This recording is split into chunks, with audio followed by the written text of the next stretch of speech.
Users are not customers. Duh. Obviously, but that's why you shouldn't onboard users like customers and customers like users. There's a distinct difference between the two, and in this video, I'm gonna share why user onboarding is not customer onboarding.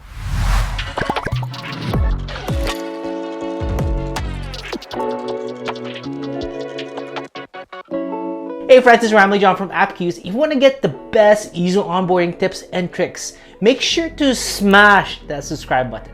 Let's jump in. If you look at the motivation, abilities, and knowledge between users and customers, they're totally different. Users don't have the time and patience to consume everything about your product, and they'll cozy up with the first tool that shows them progress, outcome, and value with ease. On the other hand, customers need more. Left unsupervised, they will stagnate and churn. You need to keep them moving forward with your product, and they'll start to look elsewhere for their next aha moment if you don't. Thus, onboarding users like customers and vice versa is not the right approach. Let me share the difference between the two and how to onboard users and customers successfully.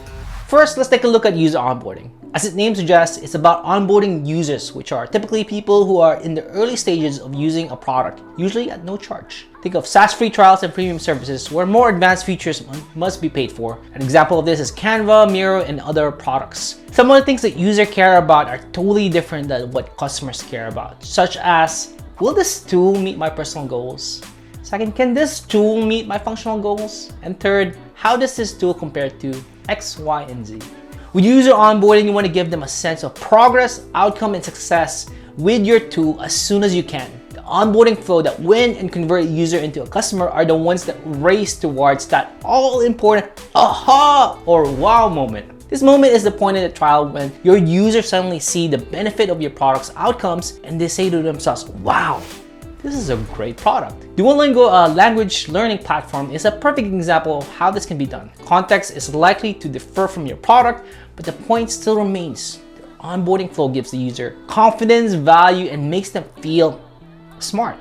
As you can see, Duolingo postpones all of the typical tedious steps: name, email, and password, sign up for a newsletter. Their goal is to nurture whatever motivation the user has and amplify it by getting to the outcome as soon as possible. In 3 steps, the user is already learning by doing. Contextual coach marks eliminate any sticking points to let users progress at speed, and positive reinforcement is delivered at regular intervals. In less than 3 minutes, the user has learned something new, they feel empowered, and they understand the value of that Duolingo can deliver. Your onboarding flow like Duolingo should only incorporate the vital few elements essential to delivering the value of your product.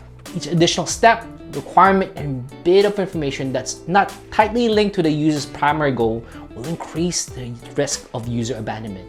If you're looking to improve your user onboarding experience and more, you can check out the other video I did, which I discussed my barbecue party strategy for crafting delightful user onboarding experiences. You can find the link in the description below. Now that we understand what user onboarding is, let's dig into customer onboarding. Once again, as its name suggests, customer onboarding is about onboarding people who are paying to use your product or service. They become your customer because you've onboarded them successfully as a user. They saw and understood the value of your product, and really now they want more. The act of payment is a signal of trust. At this point, the customer wants to give you more of their time and attention. In return, they want more of the value they previously experienced. They're now more committed to providing this relationship a try. Consequently, a customer's motivation is considerably higher than that of a user. And this means you can turn the complexity of your onboarding up. What customers might care about might be, first, how do I invite my team? Second, how can I automate my workflow? And third, how can I leverage the tool further for success? As you can see, these are totally different from what users care about. Customer onboarding is a time to unleash the full capabilities of your tool to improve retention and create lasting relationships. If you don't help your customers reach their successful outcomes consistently and build upon the value of your product, customers are likely to churn. An example of a product that does customer onboarding really well is Sketch, a UI design tool.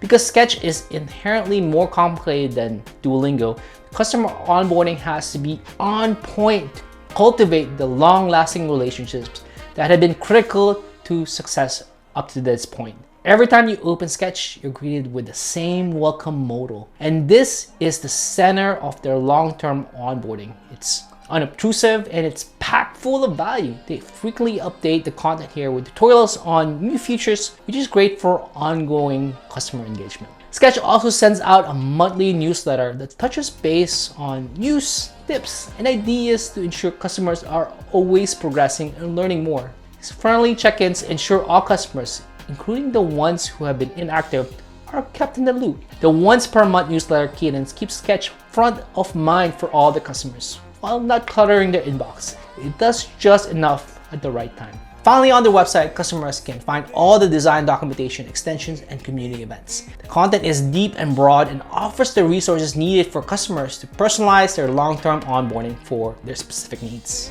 To wrap it up, user and customer onboarding are a lot like managing real-life relationships. You don't talk to strangers like they're long-term friends. You first need to evaluate your users and customers to understand the difference between the two. From here, design them individually and bridge the user to customer conversion gap seamlessly. This way, you will turn many more users into customers and you will be able to retain those customers for the long run. Well, that's all for now. What are some examples you've seen of great user or customer onboarding? I'd love to know them in the comments below. Also, if you found this valuable, feel free to share it with your colleagues and friends so they learn more about this. We've also created a free user onboarding certification course that details how to create an onboarding experience that turns more of your users to paying customers.